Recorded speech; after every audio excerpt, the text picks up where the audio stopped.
Now let's discuss about the pulp cavities of the mandibular second molar. Anatomically, the mandibular second molar has similarities with the mandibular first molar. You can see this in figure 13.23, right? Showing the mandibular second molar. The proportions of the crown and root are very similar to those of the mandibular first molar. The roots of the second molar may be straight with less divergence from the percussion than in the first molar, similar to that seen in the maxillary second molar and maxillary first molar. Same concept. First molar show more divergence and the root show more curvature, whereas second molar shows less divergence of the root and there is less curvature in the root outline.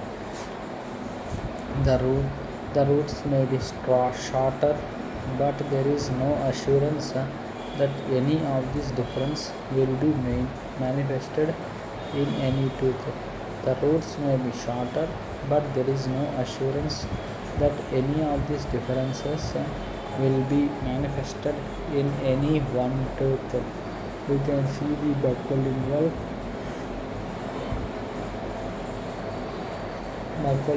section in figure 13.23a and b.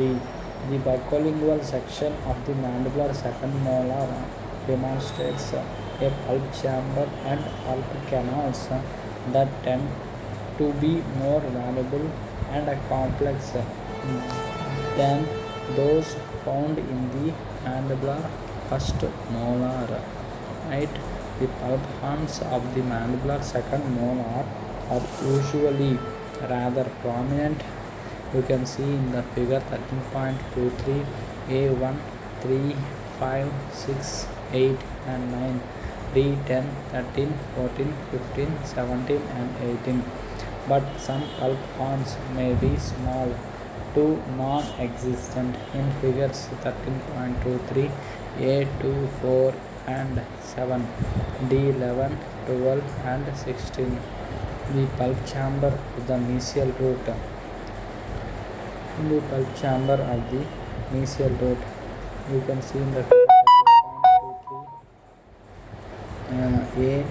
A1, 3, 5, 6 and 8, D12, 13, 14, 16, 17 and 18 is well demarcated because of the presence of two canals.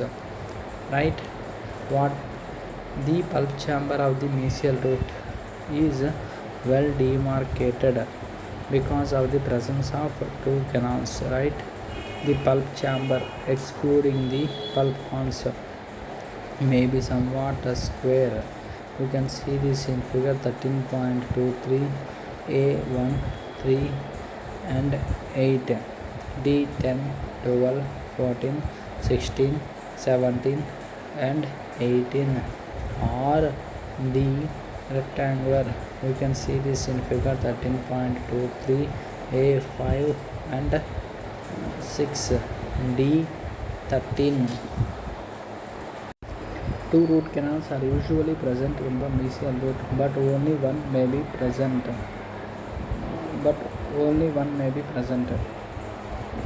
The mesial canals may be large.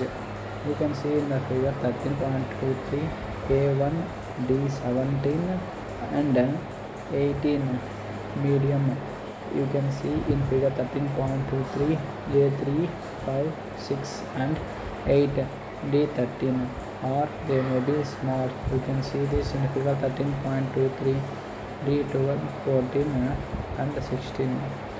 The curvature of these canals may be severe. You can see this in figure 13.23 A1, D13 moderate. You can see this in figure 13.23 A5 and 8, D12 and 16 virtually absent. You can see this in figure 13.23 D14 and 18 are a combination of the aforementioned variations. You can see this in figure 13.23, A3 and 6, D17. Most of the canals appear to exit from the mesial route separately. You can appreciate this in figure 13.23, A3, 5, 6 and 8, D12, 13, 14, 16 and 18. But some join just before reaching the apex, so that a common canal exits from the apex. You can see this in figure 13.23, A1, D17. The apical foramen usually appears to be located at the tip of the root. You can see this in figure 13.23, A1, 3 and 6, D12, 17 and 18. But some appear to exit slightly to the buccal or lingual aspect of the apex of the root. You can see this in figure 13.23, A5 and 8, D14 and 16.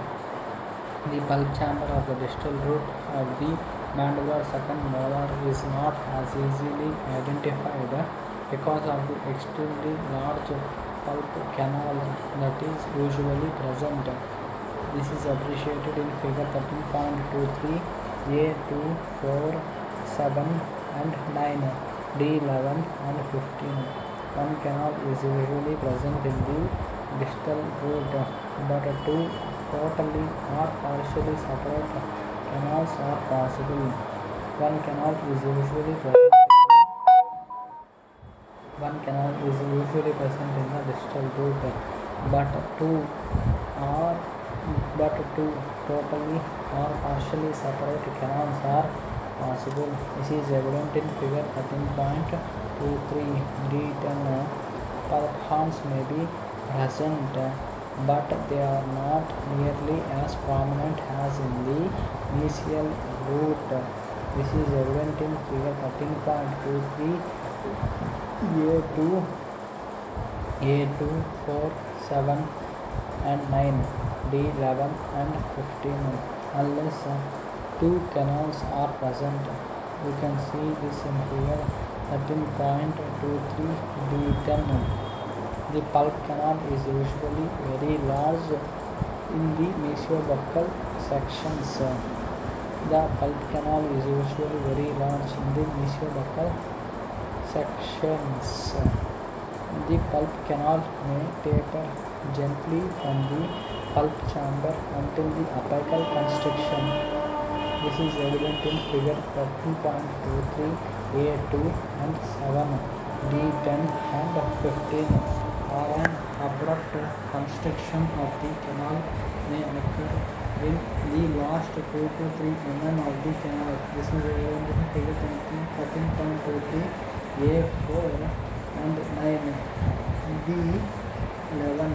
The apical foramen often appears to be located at the tip of the root.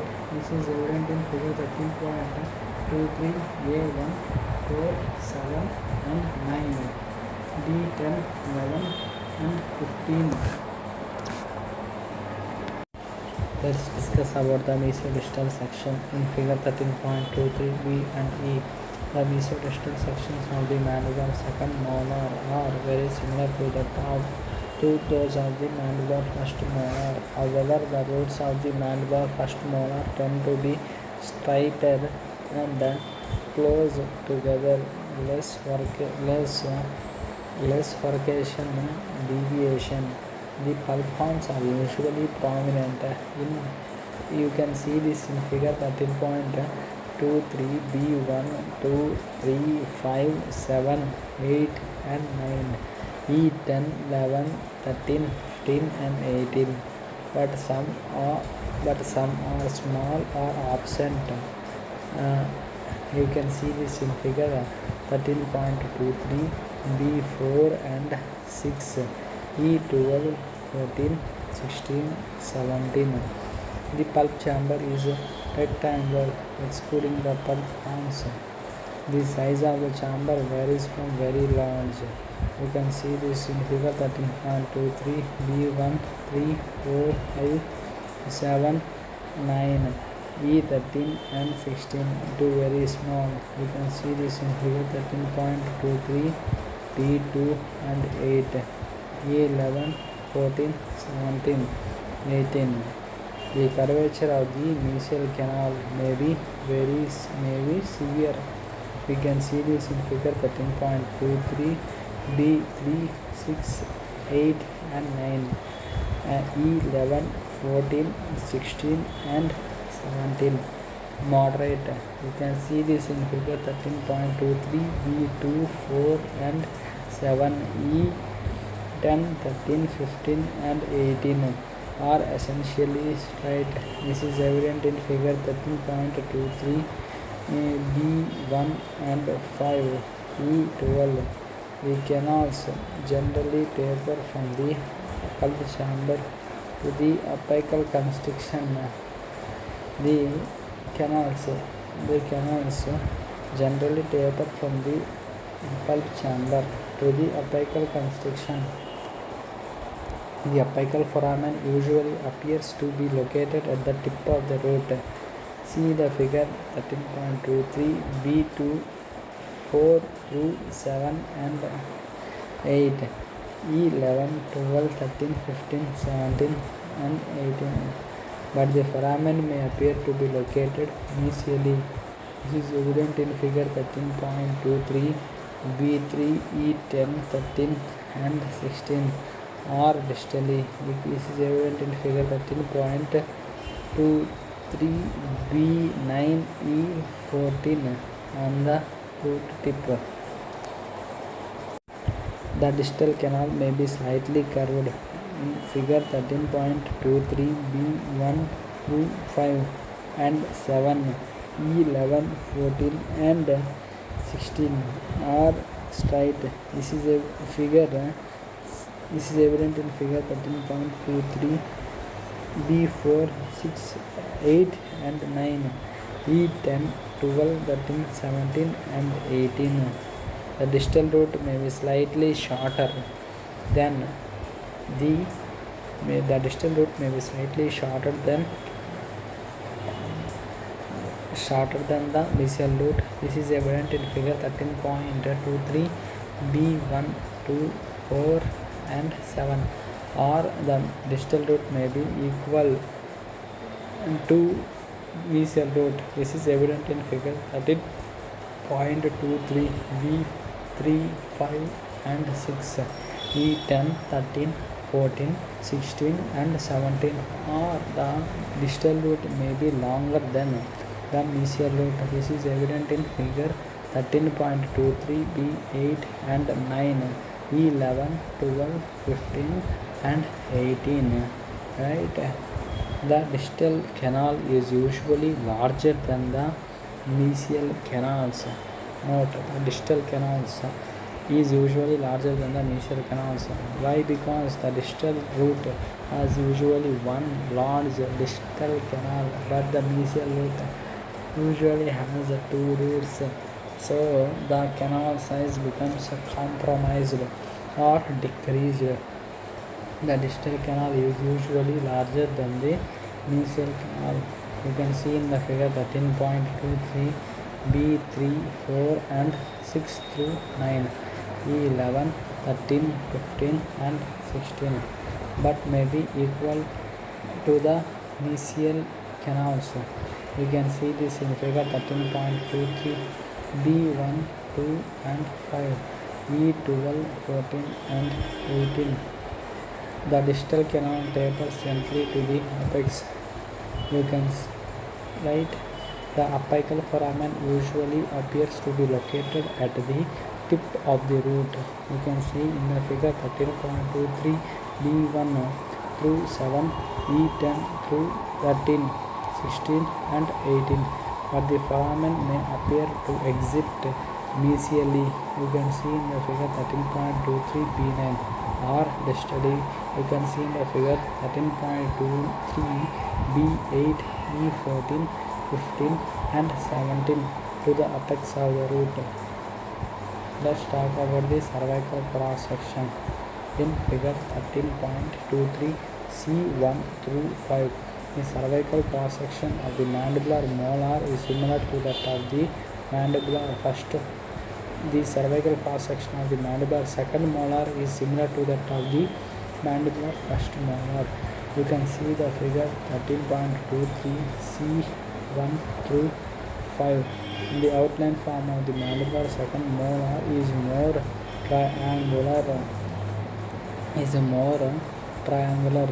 right, rather than quadrilateral like that of the mandibular first molar, because of the smallest dimensions that are usually seen in the distal aspect of this tooth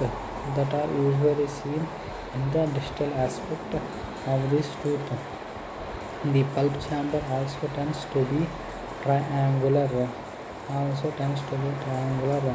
The floor of the pulp chamber may have two openings, one mesially and one distally, which may have two openings, one mesially, one distally, which are centered within the dentin.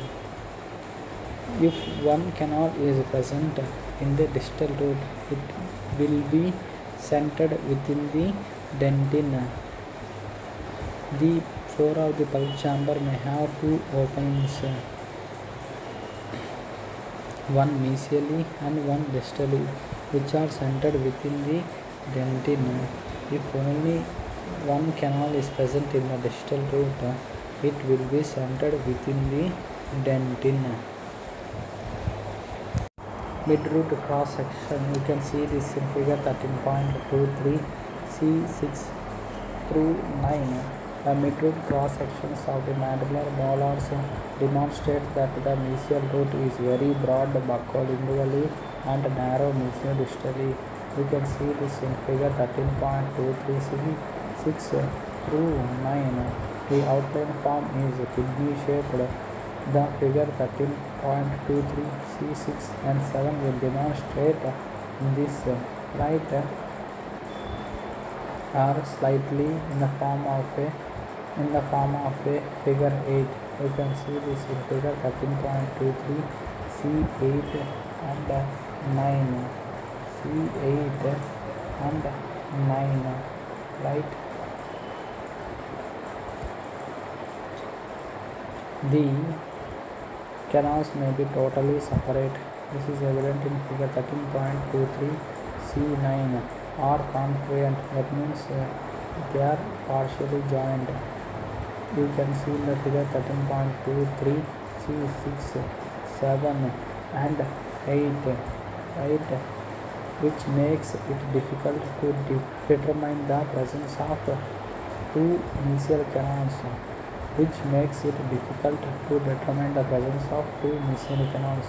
You can see this in figure 13.28 C8, right. The distal root may be rounder than the mesial root because the outline form of this root is usually oval, right. This is evident in figure 13.23 C6 and 9. But broad distal roots are also seen. You can see in the figure 13.23 C7 and 8. One canal is usually present in the distal root, but two canals are often present. Mandibular. Let's discuss about the mandibular third molar. The mandibular third molar pulp cavities vary greatly. You can see this in figure 13.24. The pulp cavity resembles the second mandibular molar most, but the crown looks too large for the roots, which may be shorter and curved and tend to be fused together. Let's discuss about the buccolingual section of the mandibular third molar. This is evident in figure 13.24A and D. In the buccolingual section, the pulp cavities of the mandibular third molar show a great deal of variation. The two roots and three canals are often present. Two roots and three canals are often present. You can see this in figure 3.24 D6 and 7. But two canals or two roots are also possible. You can see this in figure 13.24 C8 and 9. The presence of one canal and one root can also be found. The presence of one canal and one root can also be found, but usually these teeth are not of much value for restorative purposes because they have short roots that taper quickly. Because they have short roots that taper quickly, right? Most mandibular molars, most mandibular third molars have prominent pulp horns. This is evident in figure 13.24 A1, 2 and 4 through 9, D10, 11, 12, 14, 15, 7, 17 and 18. Although others demonstrate small to non-existent pulp horns in figure 13.24 A3, D13 and 16. The mesial roots of most mandibular third molars you can see in the figure 13.24 A2 and 9, D10, 11, 13 and 14 demonstrate a square pulp chamber excluding the pulp horns. The mesial root usually has two canals. You can see this in figure 13.24 A2, 5 and 9, D10, 11 and 14. But a single mesial root can be found. This is evident in figure 13.24 D14. The canals may be very curved. This is evident in figure 13.24 A5 and 9, D10 are relatively straight.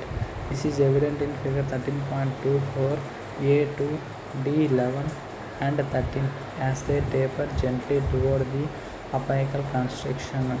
The apical foramen usually appears to be located on the tip of the root. This is evident in figure 13.24 A1 and 5, D10, 11 and 13, but it may be located buccally.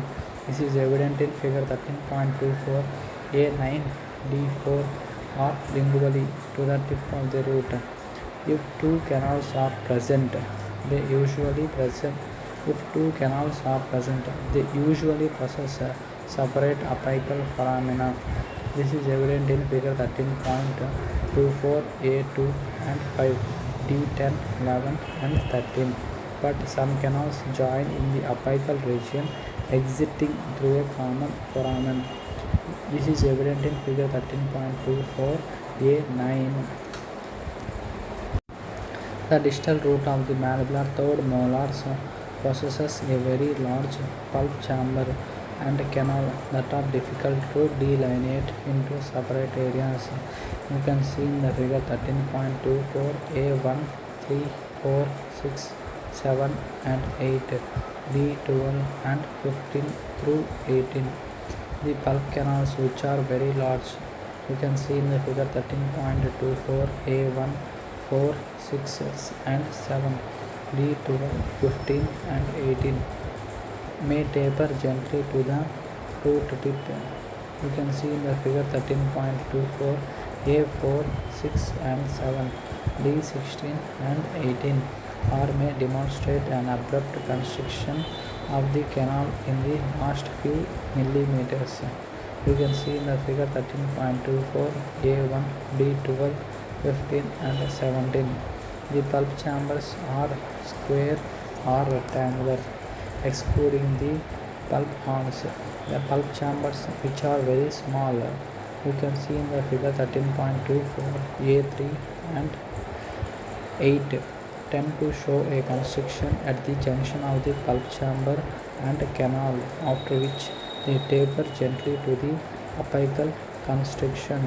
The apical foramen usually appears to be located at the tip of the root. You can see in the figure 13.24 A3, 6, 7 and 8, D16 and 17, but it may be located buccally or lingually to the root tip.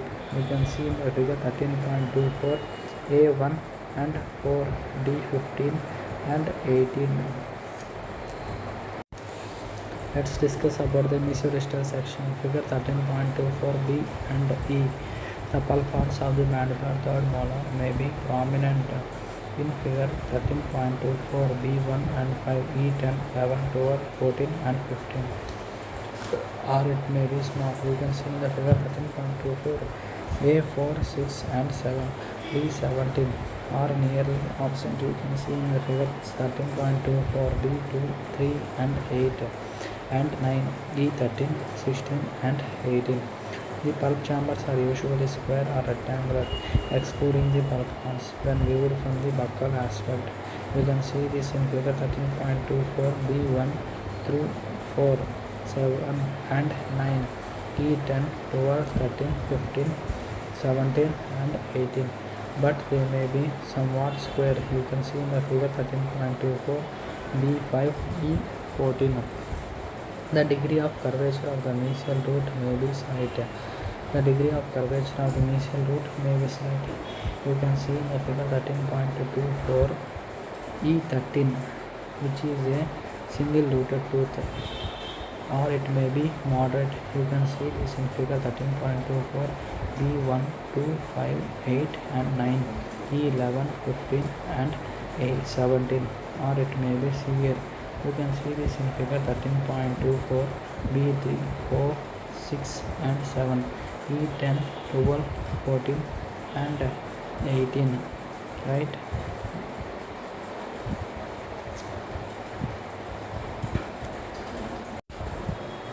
The canal within the mesial root may be large.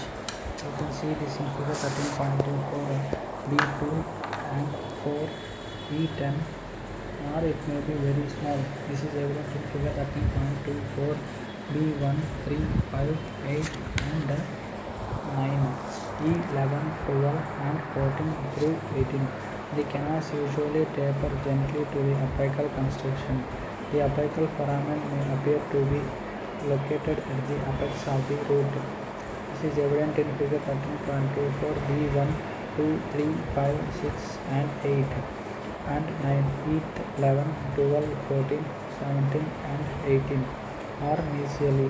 This is evident in figure 13.24 B7, or distally to the apex of the root. In figure 13.24 B4, E10 and 15. The length of the mesial roots may be equal to 8 in figure 13.24 B2, 3 and 8, E10 and 11, shorter than in figure 13.24 B5 and 9, E18, or longer than in figure 13.24 B1, 4, 6 and 7, E12, 14, 15 and 17.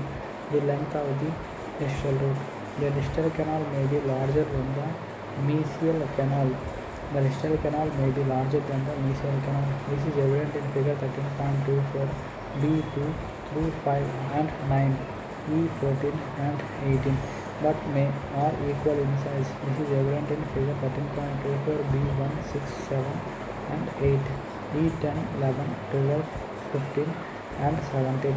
The distal canal gently tapers to the apical constriction. You can see in this figure 13.24 B1 through 8, E10 through 18. The apical foramen may appear to be located at the apex of the root.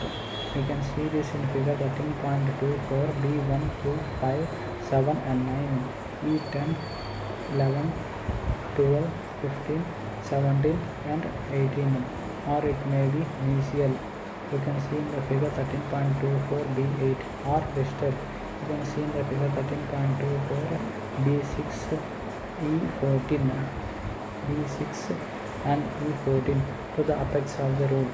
Some teeth show only one root with one or two canals. If only one canal is present, you can see in the figure 13.24 E13 the canal will be very large. If the third molar is multi-rooted, the multi-rooted means more than two roots, the canals will be much smaller. You can see in the figure 13.24 E16. E16. Let's talk about the cervical cross section. In figure 13.24, C1 through 5, the cervical cross section demonstrates a variable outline form that may be rectangular. You can see in the figure 13.34, C1 through 4 or triangular. You can see in the figure 13.24, C5. Let's talk about the midroot cross section. In figure 13.24, C6 through 9, the mesial root when present is oval to figure 8 in shape. Oval to figure 8 in shape. The distal root is oval. The distal root is oval. You can see in the figure 13.24, C6 or kidney shaped. You can see in the figure 13.24, C7, right? If the roots are fused, you can see in the figure 13.24, C8, or only one root is present. You can see in the figure 13.24, C9. The canals are usually larger. The canals in the roots that are kidney shaped or in the form of a figure 8 or more ellipsoid